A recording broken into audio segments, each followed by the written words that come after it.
নমস্কার বন্ধুরা, আমি আশা করি তোমরা সবাই ভালো আছো এবং সুস্থ আছো।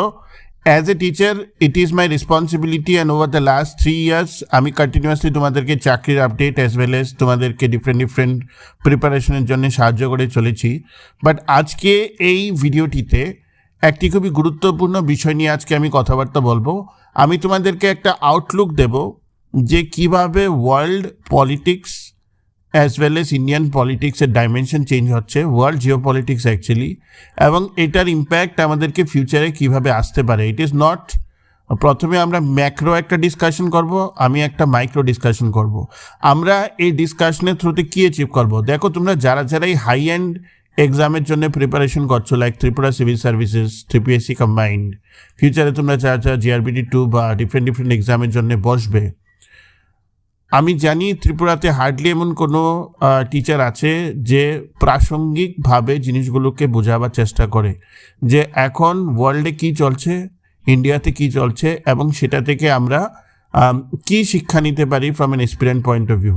এইসব ডিসকাশন, এইসব পার্সপেক্টিভ যতক্ষণ না তুমি বুঝবে ততক্ষণ অবধি it is very hard for you to figure out কে শুধু পড়াশোনা যেটা আছে সেটা মেয়ার বুকিশ নয়, জিনিসগুলোকে আমার কারেন্ট অ্যাফেয়ার্সগুলোকে আমার জিওপলিটিক্যাল সিচুয়েশনগুলোকে আমার খুবই ইম্পর্টেন্ট, খুবই ভালোভাবে জিনিসটাকে বোঝার চেষ্টা করতে হবে।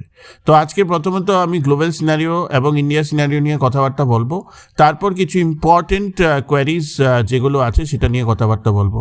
যারা এই ত্রিপুরা চ্যানেলকে প্রথমবার তোমরা দেখছো, এই ভিডিওটি তোমাদের কাছে প্রথমবার ফ্ল্যাশ হবে, তোমাদেরকে একটা রিকোয়েস্ট হলো, please go through the body of knowledge or the body of library that we have given in form of YouTube videos since the last 3 years. তোমরা আরামসে বুঝে যাবে যে ত্রিপুরাতে ত্রিপুরা চ্যানেলের মতো ইনডেপথ ডিসকাশন করার মতো কোনো চ্যানেল এখনও অবধি তো হয়নি as far age I know.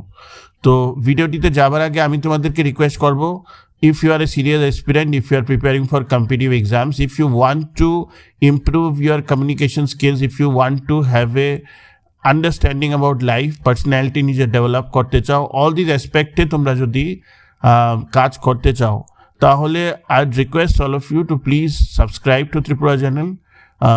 সাবস্ক্রিপশনের তো আর কোনো টাকা লাগে না, you please subscribe and we will ensure কে আমরা যে পার্সপেক্টিভগুলো দিচ্ছি সেই পার্সপেক্টিভগুলো as an experienced or as a citizen of this country it is very much important for you to understand, এবং সেটা তোমাকে ফিউচারে হেল্প করবে। তো সর্বপ্রথম let's understand what is happening in the globe.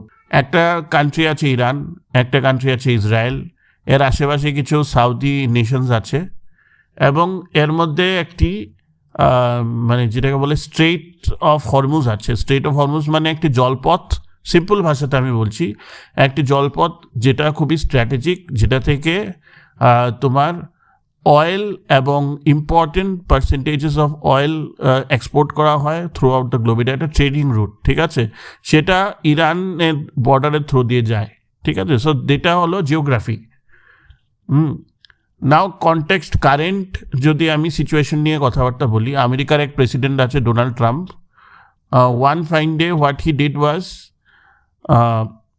উনি ইরানের যে এস্টাবলিশমেন্ট আছে, যে সুপ্রিম লিডার আছে খামিনি, ওনাকে উনি he along with Israel did an air strike and they decimated the entire Iranian leader. Why they যে জাস্টিফিকেশনটা আমেরিকা দিয়েছে, it is like very childish, it is like very kiddish. By the way it is very important, তুমি যখন কোনো geopolitical ব্যাপারে জিনিসের ব্যাপারে পড়ো তখনই 3টা প্রশ্ন নিজেকে করবে, হোয়াই, হোয়াট, হোয়ার, হাউ। 4টা প্রশ্ন, হোয়াই, হোয়াট, হোয়ার, হাউ। প্রথম কথাটা হলো হোয়াট। হোয়াট মানে America backed by Israel have decimated the entire Iranian leadership. না হোয়াই, হোয়াইয়ের যে রিজনটা আমেরিকা দিয়েছে দ্যাট ইজ লাইক ভেরি বোকামি। সেটা ওরা বলছে যে they had a feeling that Iran is going to attack America, ঠিক আছে। How they did it, with the help of Claude AI, অনেক রিপোর্টসে চলে এসছে, with the help of their advance supersonic missiles, ঠিক আছে। এখন এটা রেমিফিকেশন কী হয়েছে, ওরা ভেবেছে যে এই কাজটা করার পর what will happen is within 1 or 2 days The Iranian citizenry, they will again do a revolt against the Iranian government and the Iran will collapse. The leadership of Iran will collapse. Now, হয়েছে এটা ঠিক উল্টো, ঠিক আছে? Iran actually has adapted a mosaic system of লিডারশিপের অর্থ কি, প্রত্যেকটা প্রভিন্সে, ধরো তোমার কাছে 10টা প্রভিন্সে তোমার কান্ট্রি ডিভাইডেড আছে, প্রত্যেকটা প্রভিন্সে একটা করে লিডার আছে, ঠিক আছে? তো এবং প্রত্যেকটা লিডারের কাছে অটোনমিক পাওয়ার আছে। তো তুমি যদি সুপ্রিম লিডারকে somehow you decimate the supreme leader also, the new leadership will also grow from this provinces, এবং ওরা অটোমেটিকভাবে কাজ করবে, রিপ্লেস করে দেবে লিডারশিপকে, ঠিক আছে? এবং ইন্ডিপেন্ডেন্টলি ওরা কাজ করবে, ঠিক আছে? তো they have adapted this mosaic system and because of them there is no problem of leadership. তো আমেরিকা যেটা ভেবেছিল যে লিডারশিপকে যদি আমি ডেসিমেট করে দিই তাহলে ইরানের পাবলিক জিনিসটাকে সর্ট আউট করে নেবে, এটা হয়নি, পয়েন্ট 1। দ্বিতীয় পয়েন্ট হলো America and both Israel somehow they have miscalculated the Iran's military power. ইরানে মানে ইসরায়েলের সাথে অনেক বছর ধরেই ঝামেলা হচ্ছে, ঠিক আছে? তো subsequently Iran has lot of strategic resources of ballistic missiles, ঠিক আছে? তুমি যদি list of Iran's ballistic missiles দেখো, they have very advance rams also. এবং আরেকটা জিনিস যেটা জিওগ্রাফিক্যালি আমেরিকা এবং ইরান ক্যালকুলেট করেনি, Iran is surrounded by very strategic oil refineries of Saudis as well as Israel, as well as the assets of America. তো প্রথমে আমেরিকার র্যাডারকে উড়িয়ে দেওয়া হলো, যেটা বলে $1 ট্রিলিয়ন যেটা কনস্ট্রাক্ট করা হয়েছিল। তারপরে একে একে ইরান রিটেলিয়েটরি ফায়ারে কী করলো, ওরা সৌদি এবং ডিফারেন্ট মানে রিজনের যে স্ট্র্যাটেজিক অয়েল রিজার্ভস আছে বা স্ট্র্যাটেজিক অয়েল প্ল্যান্টস আছে, নিউক্লিয়ার প্ল্যান্টসও আছে, সেগুলোর মধ্যে ওরা অ্যাটাক করলো। কেন করলো? Why? Because they did it to show America that you have done a great miscalculation, ঠিক আছে? আমাদের তো কোনো কিছু ছিল না, তোমরা not only you have decimated our supreme leadership, you have also decimated innocent children, ঠিক আছে? So that is not something which we appreciate and this is not the terms that you will play in our turf. Basically America, সোজা কথা বলতে গেলে, আমাদের যে doctrine of labs আছে বা পুরনো যতগুলো হিস্টোরিক্যাল ডকট্রিন আছে, তুমি যদি দেখো, সেগুলোর মতো আমেরিকা কি করতো, সৌদিদের সাথে কন্ট্রাক্ট করে ওখানেই ডিফারেন্ট এয়ারবেসেস করে, সৌদিকে প্রোটেক্ট করে, অয়েলের উপর ওরা কন্ট্রোল করার চেষ্টা করতো, ঠিক আছে? So Iran is saying that you need to go out. Now the third thing that Iran did was, the strait of হরমুজের মধ্যে, যেহেতু এটা একটা ট্রেডিং পথ এবং ইরান এতদিন এটার মধ্যে এত বেশি নাক গলায়নি, নাও স্ট্রেট অফ হরমুজের মধ্যে ওরা পার্শিয়াল ব্যান করে দিল। এখন ব্যাপারটা হলো, এটা তো একটা ন্যারো লেন, ধরো একটা narrow lane of river that is going on, এবং সেটার মধ্যে যদি তোমার ইরান যদি কোনো একটা শিপকে মিসাইল দিয়ে মেরে দেয়, তাহলে it is beyond America or any other nation to basically control the thing, means the damage will be catastrophic or devastating, ঠিক আছে? তো এই যে ওয়ারটা হলো, this is the overall idea of war. এখন এখানে অনেকগুলো ব্যাপার আছে। আমেরিকার প্রেসিডেন্ট কেন জিনিসটা করেছে? Because to divert from a thing called as Epstein files. তো অ্যাপস্টিন ফাইলস নিয়ে তোমরা গুগল করে নাও, এটা we are a community channel, আমরা এইসব জিনিস নিয়ে এখানে ডিসকাশন করতে পারবো না। That's a very heinous thing what is there in the Epstein files. এবং দ্বিতীয় ব্যাপারটা হলো যে তোমার American citizenry is saying right now कि why have you done so? তুমি সৌদিতে গিয়ে তুমি নাক গলাচ্ছ কেন? ফর এক্সাম্পল, আজকে যদি ইন্ডিয়া গিয়ে লেটস এক্সাম্পল জাপানের সাথে আমেরিকা যুদ্ধ হচ্ছে, ইন্ডিয়া গিয়ে যদি নাক গলায়, এবং নট অনলি নাক গলায়, ইন্ডিয়া গিয়ে যদি ট্রিপার্টাইট পার্টনারশিপ করে যদি জাপানকে উড়িয়ে দেওয়ার চেষ্টা করে, তাহলে কি এটা ইন্ডিয়ান সিটিজেনরা বলবে না what happen to us? Why are we engaging in a fight where we should not do? The American citizenry is saying the same. Now, let's understand the economical impact of the same. আজকের দিনে strait of Hormuz মোটামুটি বন্ধ আছে, বা ইরানের কিছু terms আছে যে চাইনিজ ডলার রিপ্লেস করে যদি ইউয়ানে যদি তোমরা এক্সচেঞ্জ করতে চাও তাহলে আমরা তোমাদেরকে শিপগুলিকে পাস করতে দেব, ঠিক আছে। আরও কিছু টার্মস আছে, এবং আমেরিকান তো দিচ্ছেই না। তো what happened is oil already has touched I think $150 a barrel, যেটা অ্যারাউন্ড 70-80 ছিল।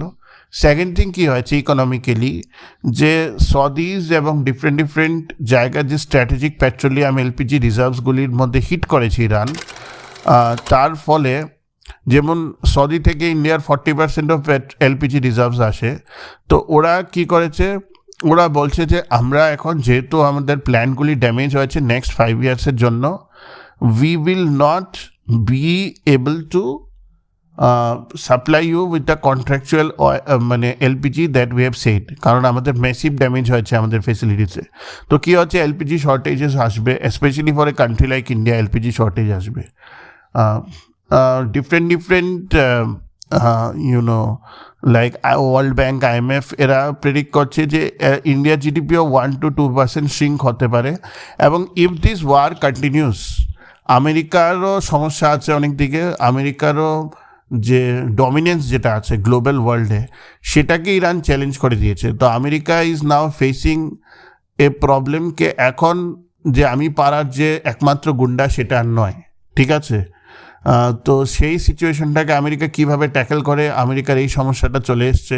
আমেরিকার মিলিটারি মাইটের উপর যখন ইরানে কোয়েশ্চেন করছে, তো it is a problem of concern for America as well as global ওয়ার্ল্ডে এখন একটা এনার্জি ক্রাইসিস চলে এসছে because of the strait of Hormuz situation. তো এটা হলো overall scenario.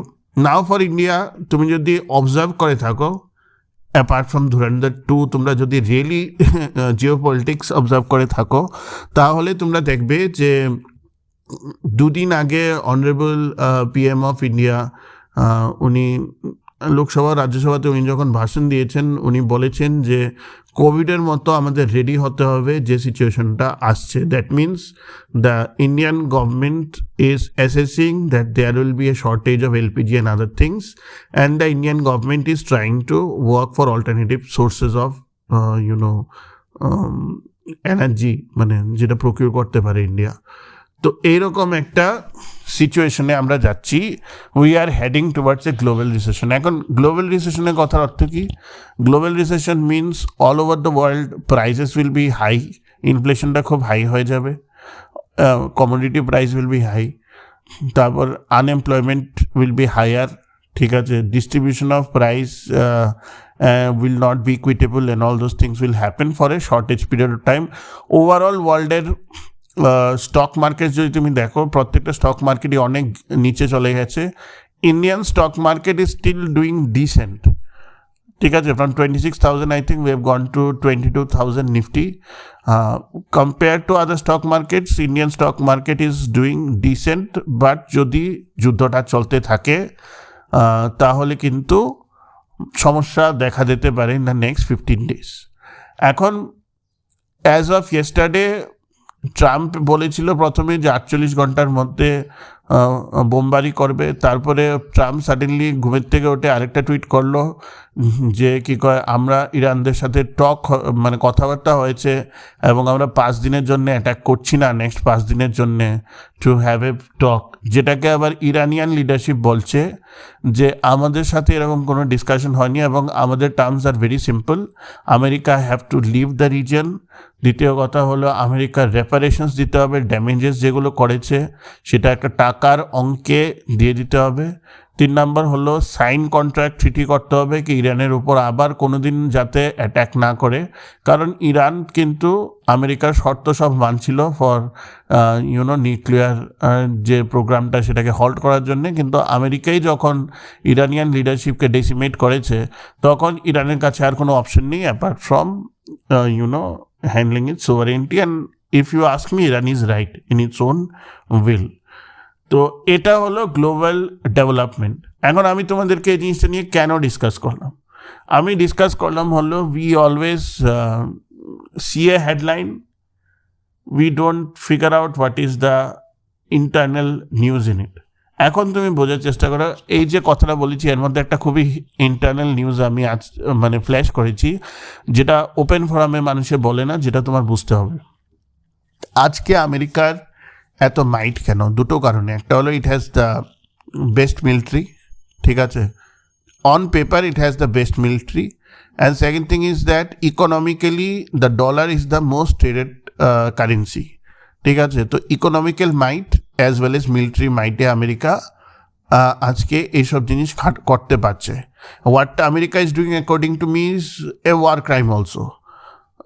You cannot decimate children in the name of, in the name of decimating the Iranian leadership. 170 জন school children, girls were there also. So that is one thing. দ্বিতীয় কথা হলো, এখন যদি তুমি বোঝো যে আমি যে কথাটা বলছি, ইরান কি বলছে যে চায়নার ইউয়ানে যদি তোমরা ট্রেড করো তাহলে আমি স্ট্রেট অফ হরমুজ দিয়ে পার হতে দেবো। So this is a definitive challenge to America right now. China is ব্যাকডোরে, চায়না এটা চেষ্টা করছে যে ইউয়ানকে পুশ আপ করতে against American dollar. This might lead to collapse of American economy if this is continuing, কারণ other countries are getting the hint কে সব কিছু যদি একটা কান্ট্রির উপর ছেড়ে দিই আমরা, তাহলে what will happen to the overall global world order, ঠিক আছে। তো এইসব জিনিস তোমাদের বুঝতে হবে। If you are a TCS aspirant, combined aspirant, যে কোনো একটা কারেন্ট অ্যাফেয়ার্সের ভিতরে তোমার ঢুকতে হবে। তোমার বুঝতে হবে যে কারেন্ট অ্যাফেয়ার্স শুধু আমি হেডলাইন পড়লাম তা নয়, কারেন্ট অ্যাফেয়ার্সটা নিয়ে কিন্তু আমার চর্চা করাটা উচিত। কোথা থেকে কী হচ্ছে লিঙ্কেজেসটা আমার বের করাটা খুবই ইম্পর্টেন্ট। এখানে আরও কিছু জিনিস আছে যেগুলো আমি স্কিপ করলাম, যে ইসরায়েল ইরানের মধ্যে কনফ্লিক্টটা কী নিয়ে, এটা একটা হিস্টোরিক্যাল কনফ্লিক্ট। ইউএসএ মিডিয়া বলছে যে ইসরায়েলের কথাতেই ইউএস চলে। এটা কেন বলছে, এই জিনিসটা বোঝার দরকার আছে। এইসব জিনিস নিয়ে তোমরা একটু চর্চা করো, জিনিসটা বোঝার চেষ্টা করো। This was about the thing that I have said. আমি বলছি as an aspirant open your gaze, don't be bookish anymore, ঠিক আছে। Try to understand what is happening. এই যে আমি চর্চাটা করলাম, এই চর্চাটা থেকে কিন্তু কম্বাইন্ডের একটা সিগনিফিক্যান্ট পার্টের কোয়েশ্চেন আসতে পারে মেইনসে, নেক্সট কম্বাইন্ড মেইনসে আসতেই পারে। তো ইউ নেভার নো দ্যাট, ঠিক আছে। So this is the first part of the discussion. Now coming to an important query that you have asked. প্রথম তো তোমরা আমাকে জিজ্ঞেস করছো এক্সাইজ আর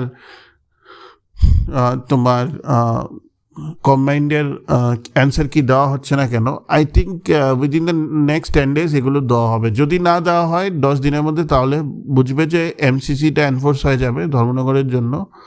তো এরপর এমসিসি খোলার পরেই দেবে model code of conduct.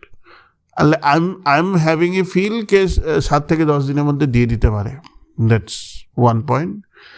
And the second point that I want to convey to all of you is that আমাকে একটা এক্সপিরিয়েন্ট জিজ্ঞেস করছে, স্যার